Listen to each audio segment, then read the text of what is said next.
So we're celebrating Pitha Festival. Why do we celebrate Pitha Festival? Because it is a tradition, we might say. But more importantly, because we accept those activities that are favorable to nourishing bhakti. Anukulyasya sankalpa pratikulyasya vardhanam. You accept what is favorable to cultivating bhakti. You let go of those things that are not favorable. Recently, Indradyumna Maharaj told me that he was discussing with Shivaram Maharaj. And Shivaram Maharaj had read the Chaitanya Charitamrita again. How many times, I don't know, but he's read it many times, and recently he completed another cycle. So Indradyumna Maharaj asked him, what stood out for you from your reading of Chaitanya Charitamrita? What perhaps surprised you, or something that you hadn't quite considered before that was revealed to you in your last reading? Because that is the way. Every time we read, something new is given to us, new gifts. Every verse, it is a treasure. And every time we engage, it feels like also that we're reading for the first time. Deeper and deeper and deeper. Each time, new blessings, new realizations are given to us. We never tire of reading Chaitanya Charitamrita, Srimad Bhagavatam. We just go deeper and deeper each time. So Shivaram Maharaj told Indradyumna Maharaj, he said, what surprised me was how much prasadam is discussed. That's a surprise, right? No, it's not. How much Krishnadas Kaviraj Goswami writes, Chaitanya Mahaprabhu had lunch, and he had this preparation, and that, and this was prepared by someone, and that another preparation was prepared by somebody, and lots of detail. These vegetables, those pastries, those savories, those sweets. Pages and pages.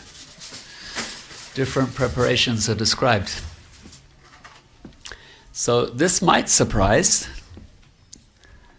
Chaitanya Charitamrita, it is a biography of the Supreme Personality of Godhead, but he is also a sannyasi. Actually, Chaitanya Mahaprabhu was sometimes criticized. You're eating too much. There was one Puri. He was a sannyasi. He was a godbrother of Chaitanya Mahaprabhu's spiritual master. So Chaitanya Mahaprabhu treated him like his own teacher, like his own guru. That is the etiquette. The god brother, the god family of your spiritual master, they're to be treated like your spiritual master. So this Puri, his name was Ramachandra Puri. He actually criticized Lord Caitanya. You're eating too much. You're supposed to be a sannyasi. Once he came to Chaitanya Mahaprabhu's house and he saw some ants. You know, in India there are ants everywhere, right? Ramachandra Puri, he saw some ants walking. He said, just see, this is the evidence. Ants. That means you're keeping sweets inside your house. In your room, you're keeping sweets and eating them at night. So Chaitanya Mahaprabhu, he stopped he halved. As much as he would usually eat, he cut his eating in half. Devotees were very sad. One of the pleasures, one of the great joys of the devotees of Jagannath Puri was to invite Chaitanya Mahaprabhu to their home. Yeah? Sometimes we like to invite some sannyasis, some other devotees. We invite them to our home, we feed them nice prasadam. So this was a great joy for the devotees. Invite Chaitanya Mahaprabhu to the home to feed prasad. Chaitanya Mahaprabhu said, No more invitations. And from now on, I will only eat half of my regular portions. Devotees were not happy with Ramachandra Puri. And when he left, the devotees they celebrated. And without saying anything, Chaitanya Mahaprabhu again began to eat his regular portions and accept invitations at devotees' homes. So Ramachandra Puri, he is an example of criticizing, the critical attitude, fault finding faults even in someone as spotless, someone as faultless as Chaitanya Mahaprabhu. He found something. That was his nature. So the tongue, it can be used like this, criticizing, gossiping, talking badly about other people. Galagali. I think you say in Bengali, right? Gali galagali dichi.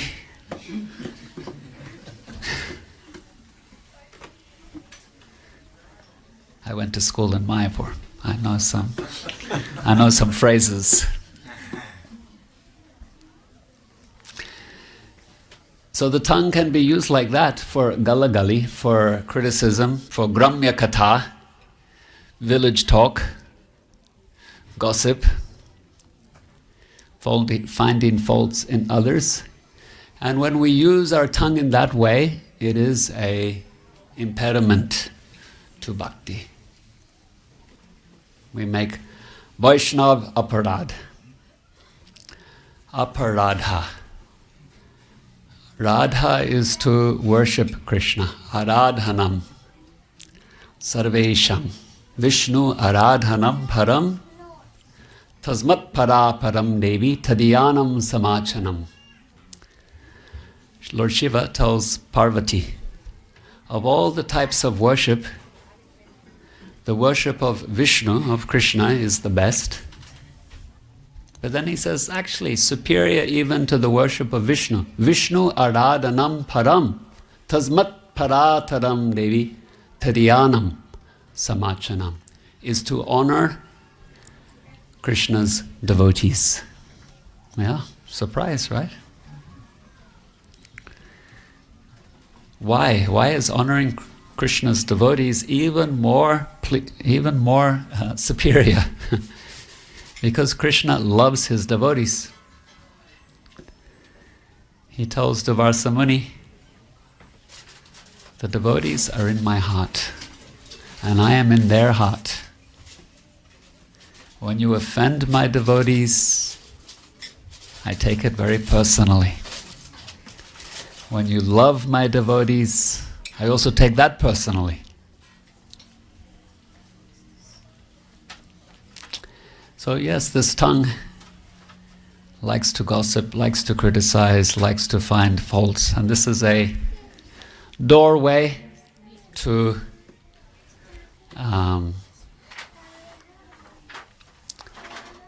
it is a doorway to destruction.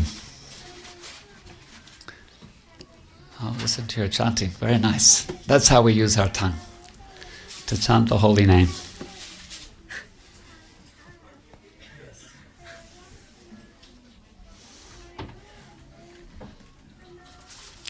So we use the tongue to glorify Krishna. That's what Chaitanya Mahaprabhu taught. He taught, engage your tongue in chanting the holy name. Radha Krishna bol bolo re sobai, e shikadiya shabnadiya priche niche gornitai. Hari bol bolo re shikadiya. Yeah? Chaitanya Mahaprabhu is going from one nagar to the next and he's singing Radha Krishna bol, worship Radha and Krishna. Hari bol, chant the holy name of Hari. E shikadiya, this is his teaching. Engage your tongue in chanting the holy name. But then another opportunity is there also for engaging the tongue.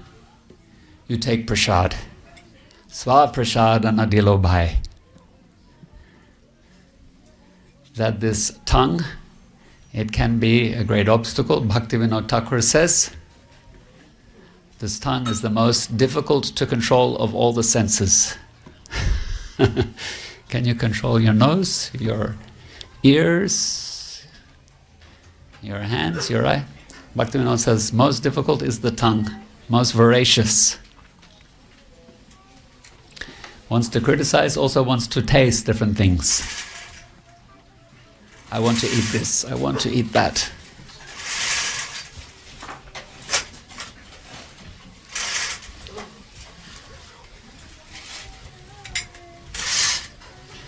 So Krishna in the Gita, he says, food which is not offered first for sacrifice, food which is not first offered for sacrifice, verily is sin. When we eat food which is not offered, verily we eat papa, we eat sin.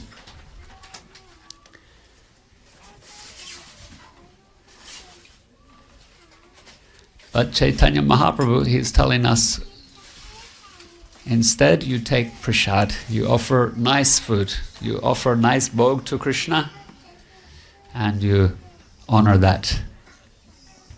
Chaitanya Mahaprabhu glorified the devotional service of Mukunda Datta. When the devotees came to see him for darshan, these were the devotees from Saptagram. They were visiting Chaitanya Mahaprabhu in Jagannath Puri, and before leaving, they stayed with Mahaprabhu in Puri for 4 months. Before leaving to return to Saptagram, they had darshan. And Chaitanya Mahaprabhu said, here is Mukunda. He serves Krishna very nicely. He offers very nice foodstuffs, including Pitha. And he's very strict. He brings coconuts from far away, best quality.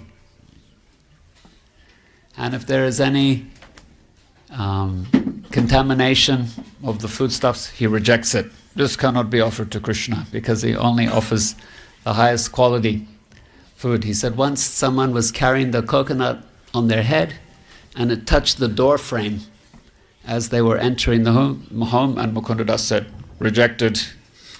That will not be offered. It has touched the door frame and the doorway, people are going inside and the dust from their feet. It touches the door, and so then you're going to offer this to Gopal? Not acceptable.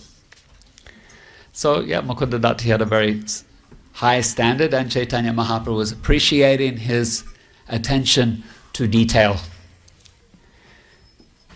And Arjuna Maharaj, he often likes to say, attention to detail is a sign of love. And some people say, the devil is in the detail. But we rather say, God is in the detail. Right? Krishna is in the detail. You can see Krishna, he's telling us, you see me in the light of the sun, you taste me in the taste of water, you hear me in the sound and ether, see me in the light of fire. Krishna is in the detail. And so Chaitanya Mahaprabhu was appreciating Mukunda Dutt, offering nice bhog. And specifically, he mentions Mukunda Dutt, he offers nice Pitha to Gopal, to Krishna. And so that gives Mahaprabhu great pleasure.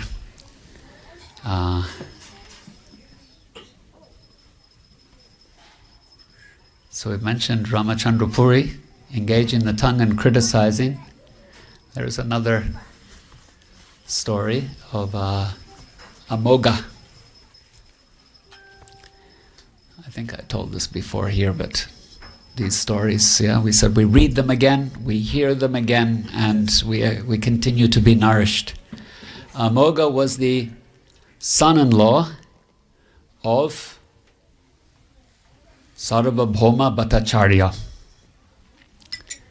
the Rajguru in Jagannath Puri.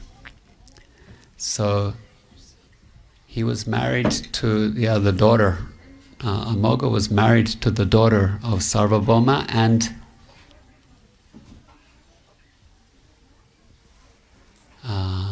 think her name is Sarti Devi. Amoga Lila, he's like Ramachandra Puri, very critical mentality. And so Sarvabhauma Bhattacharya, and he invited to Mahaprabhu, please come to my home. You take prasad, we'll cook for you. And he and his wife, they spent the whole day cooking, cleaning, preparing everything, making it nice for Chaitanya Mahaprabhu. And Amoga, he saw all of this effort for a sannyasi, a renunciant.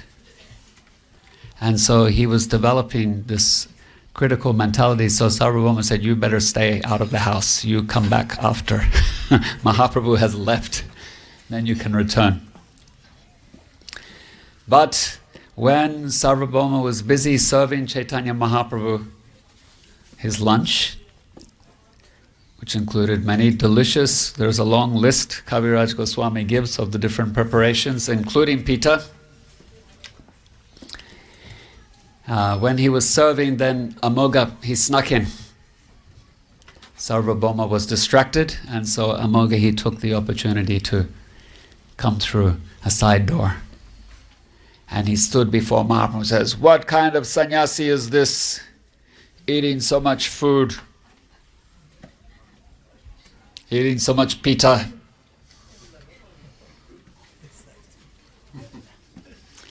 And Sarvabhauma, he saw this son-in-law of his, and he was so angry, he took a stick and chased him from the house.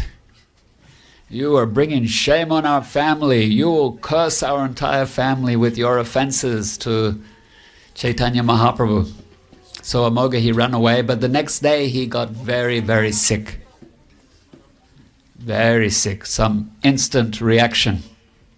What do we say? Instant karma. We have instant... What do we have? Instant. Karma. Huh? You're talking about he got leprosy? Yeah. He got cholera, I think. Oh, it was a leprosy. Yeah, something. And so... someone told Mahaprabhu, Amoga, he has this disease.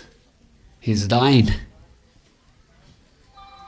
It shows that we shouldn't criticize the Lord. We shouldn't criticize the devotee.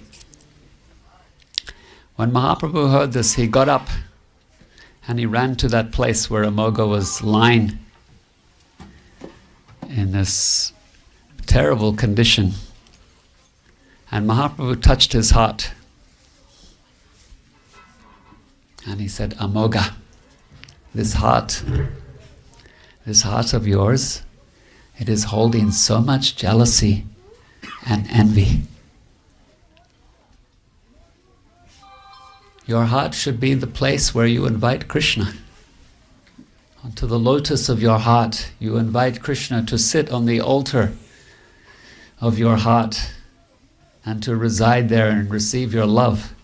And instead you are keeping jealousy, envy. Why?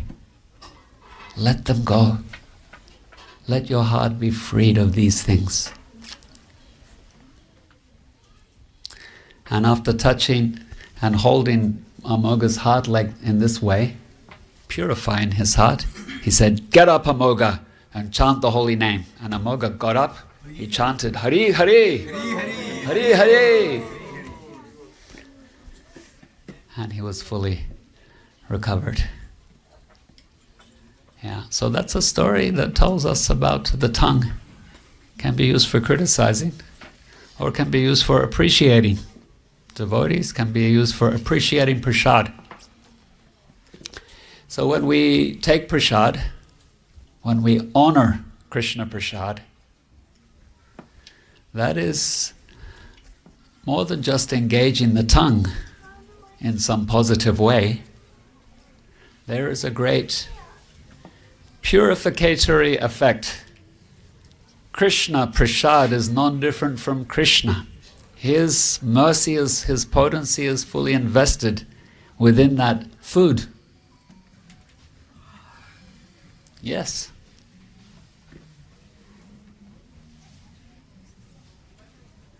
Bhaktivinoda Thakur, he sings, Ekadina Shantipure Prabhu Advaita Ghare.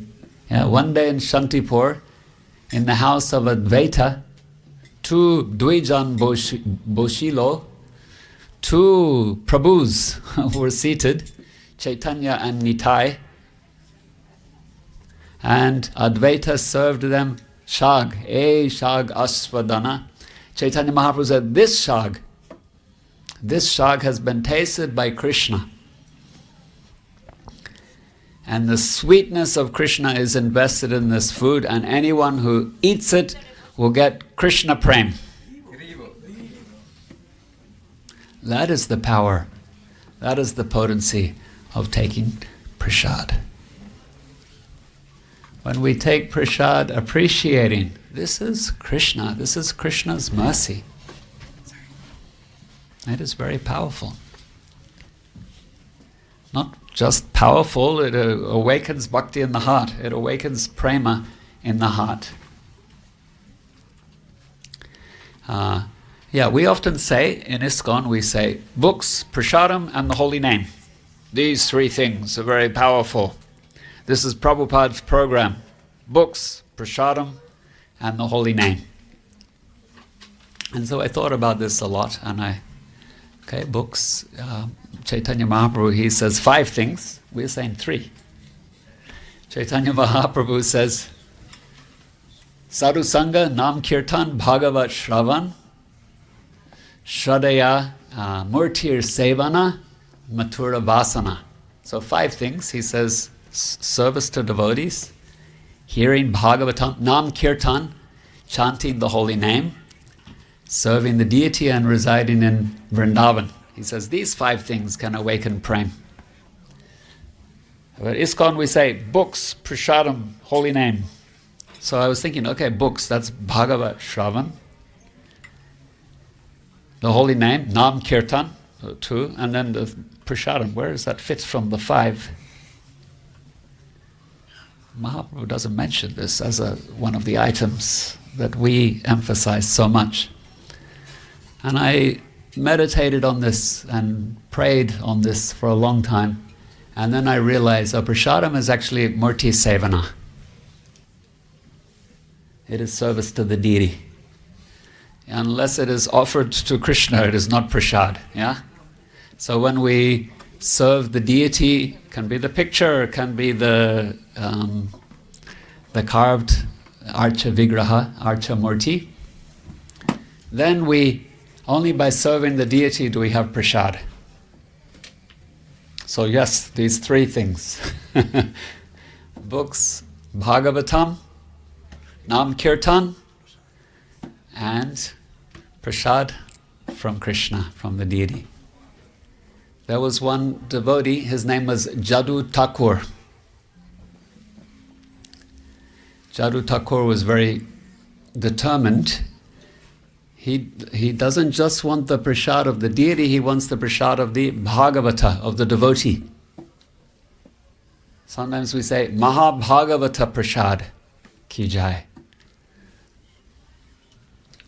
Mahabhagavata prasad is the prasad of the devotee. So Jadu Thakur, he had great shraddha, he had great faith in this Mahabhagavata prasad, and he made a vrat. I will have the prasad of every devotee in Bengal. Some devotees are very exalted. He will go to them and say, please give me prasad, and he would get like that. They were recognized as very exalted, and so he was able to receive their prasad that way. Other devotees are very humble. No, I'm not going to give you my remnants. You will not benefit by eating my remnants. So he had to deploy tricks. He would go and visit them. He would bring baskets of fruits, mangoes. He would say, please eat, let me serve you. Otherwise he would invite devotees to his home. Then he would have everyone's Mahaprasad. But some devotees wouldn't, they don't feel that they are qualified to come to his home.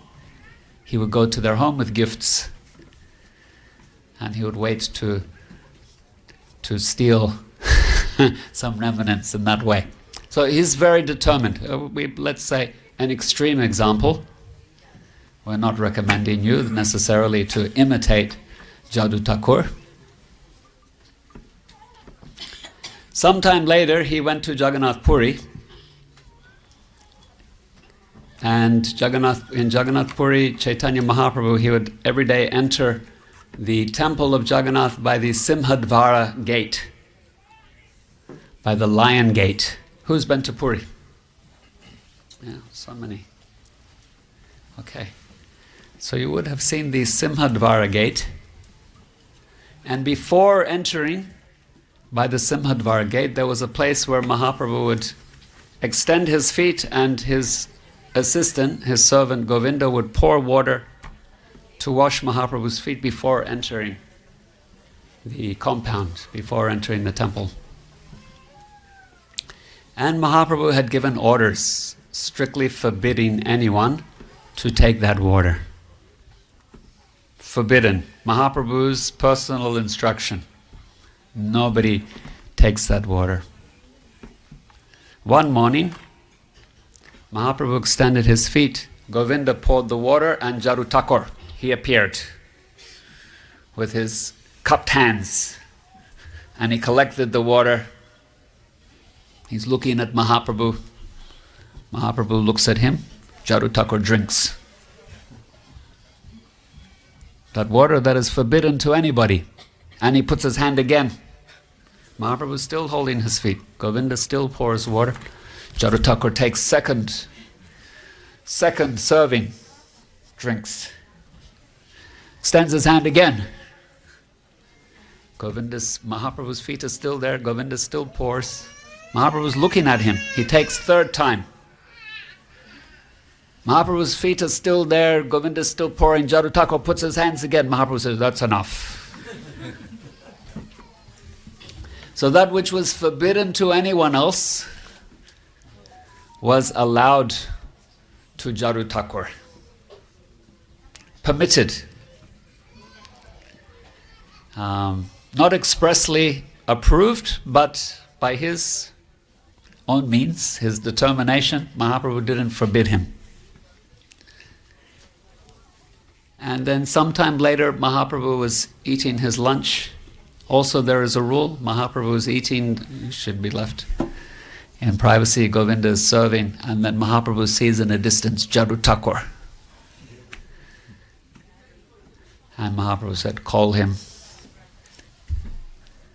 Govinda brought him over. Mahaprabhu said, give him some of my remnants.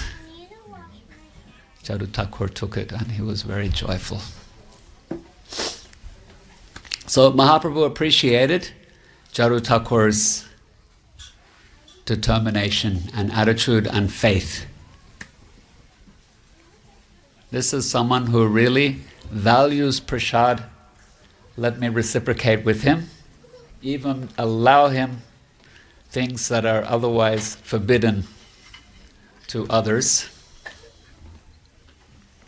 Mahaprabhu's own appreciation of prasad is not only seen in his accepting invitations or the quantities of food of prasad that he's seen to eat, but there's a nice story that one day he was in the Jagannath temple, standing by the Garuda Stamba, and some special sweet had been offered to Jagannath. And so the pujaris, they were very joyful. The special offering has been made, and they brought some of that and gave it to Chaitanya Mahaprabhu. And he asked Govinda to keep it. He returned home, and then later in the day some devotees came to visit him. And Mahaprabhu said, Govinda, where is that Mahaprasad from Jagannath? And so Govinda, it wasn't Pitha, it was some other preparation, but we're on theme. We'll let you slide on that. Okay. So Mahaprabhu said, where is that prasad? And so then they they brought it, and Mahaprabhu had him serve some piece to all the devotees that were gathered. And Mahaprabhu said, taste it. And devotees tasted. Mahaprabhu said, what do you taste? What can you taste?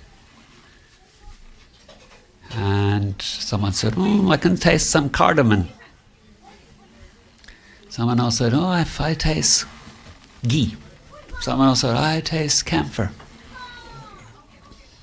Mahaprabhu said, no. This is more than the combination of camphor and cardamom and ghee and milk and all the other ingredients. What you are tasting is the nectar of Krishna's lips. This food has been offered to Krishna. It has been accepted by Krishna. And we are receiving His mercy. That is what you're tasting. You are tasting Krishna's mercy. And by tasting this, your heart can be purified and your consciousness awakened to pure love for God. And when Mahaprabhu said this, he went into transcendental ecstasy. And he said, Swarup Damodar, chant some verses. And so Swarup Damodar, he chanted verses from the Venu Gita, 10th canto of the Bhagavatam, where the gopis, they say, this flute, it is just a bamboo rod, but it has taken our property. It has taken the nectar of Krishna's lips. What has this flute done? Its parents must be feeling very proud that their son has achieved. Jai Shri Shri Gaura Ki Jai.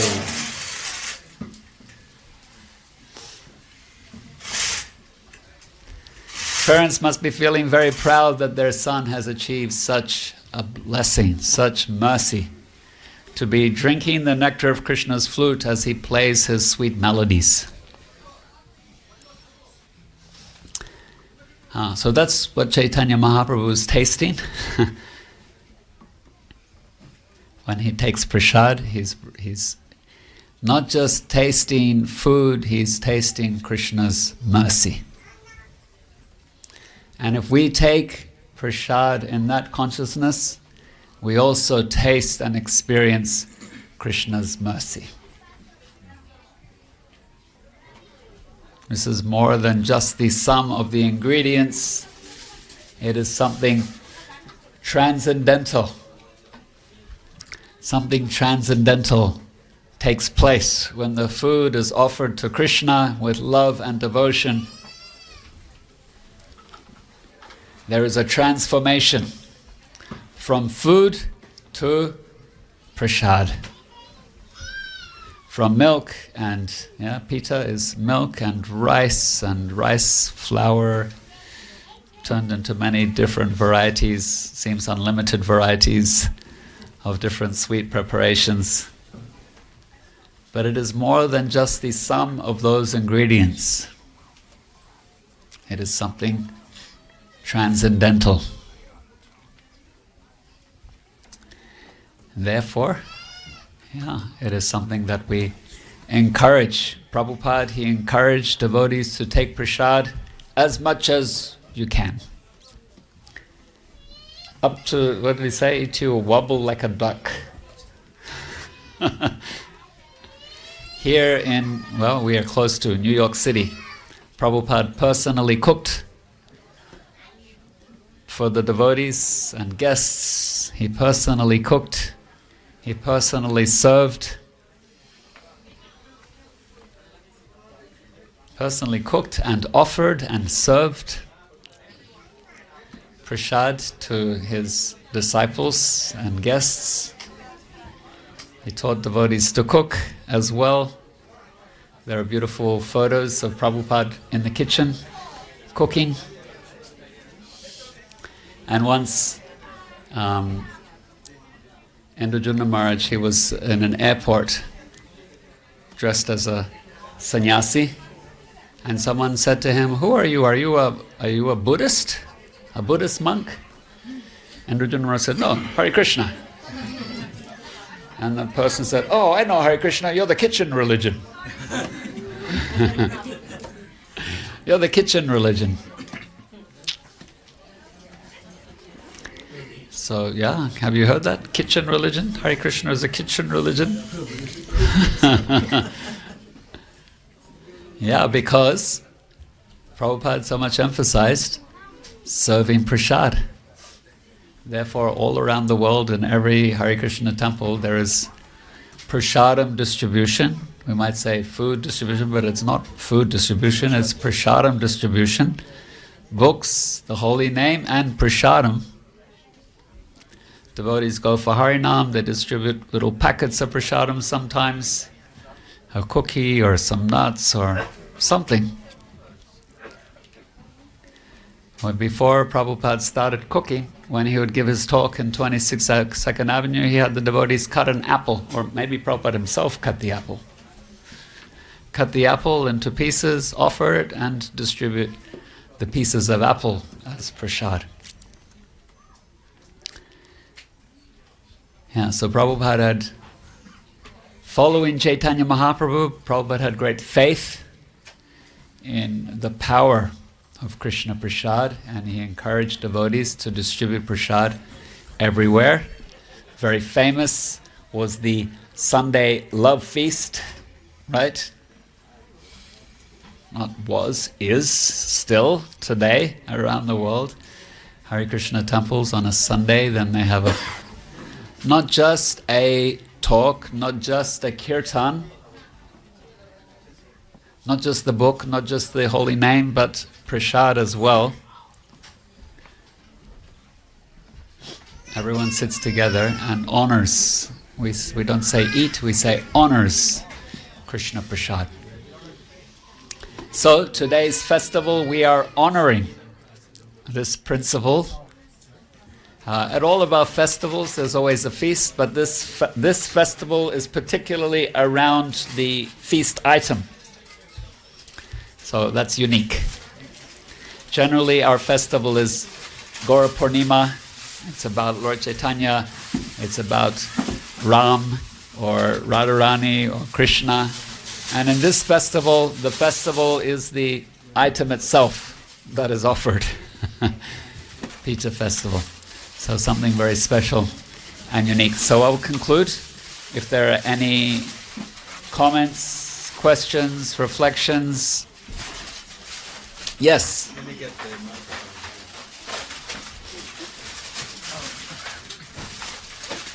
Make it a short one. Hare Krishna. Haribol. Haribol. So, I have this question regarding that criticism. Yeah. So, generally, in university and colleges, our professor criticize when we done the exam. So, is that positive criticism is good for us?